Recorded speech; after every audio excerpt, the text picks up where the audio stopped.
Alright, welcome to Section 2, Inverse Trig Functions. Our objective and essential questions are the same as they were before, so we're just going to go on to tangent inverse. So the inverse tangent function, horizontal line test shows tangent function is not one-to-one, same as cosine and sine. So all our information is almost the same, just with tangent instead of sine or cosine. Your domain and range might change, but the way we solve the problems are all the same. So y equals inverse tangent of x really means tangent y equals x.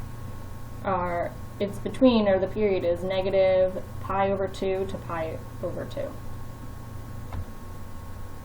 So you can graph it by taking points in one graph of your restricted tangent and reverse the order or your coordinates. So we find it the same way. We rewrite our function and then use that function to find the exact values with our table. So I'm going to have you solve this one on your own and then come back. So let's rewrite it and then make sure you wrote it correctly, and then we'll go to the next slide and then you can practice finding it on your own. So when you rewrote it, you should have had tangent theta equals -1. So now we're going to go to the table and you want to find the value -1 and then see what tangent theta would be.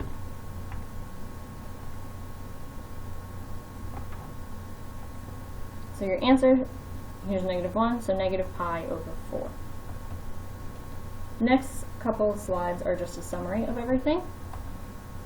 So the graphs of your three basic inverse functions, so you have sine, inverse cosine, and then inverse tangent. It might help to write down your domain and range, take a snippet, that's fine. Next we're going to talk about how to solve these on a calculator. So you can plug these into a calculator, and then you want to find it to 4 decimal places. So you want to get out your graphing calculator, open it on the computer.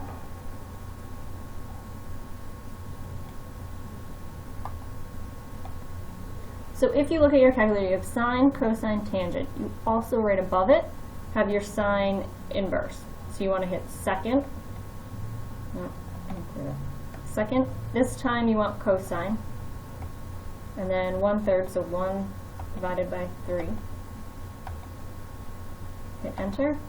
1.2309, etc.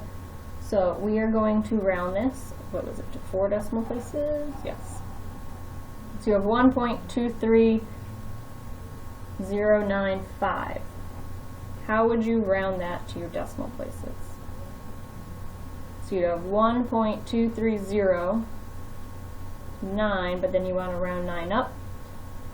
So you want to make sure you have it correct and that you have 1.2310 because you rounded your 9 up. So now we're going to try the tangent.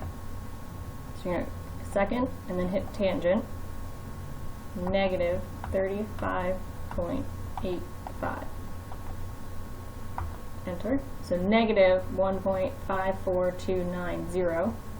So it's just going to be negative 1.5429. So you're just plugging those into the calculator, that's all.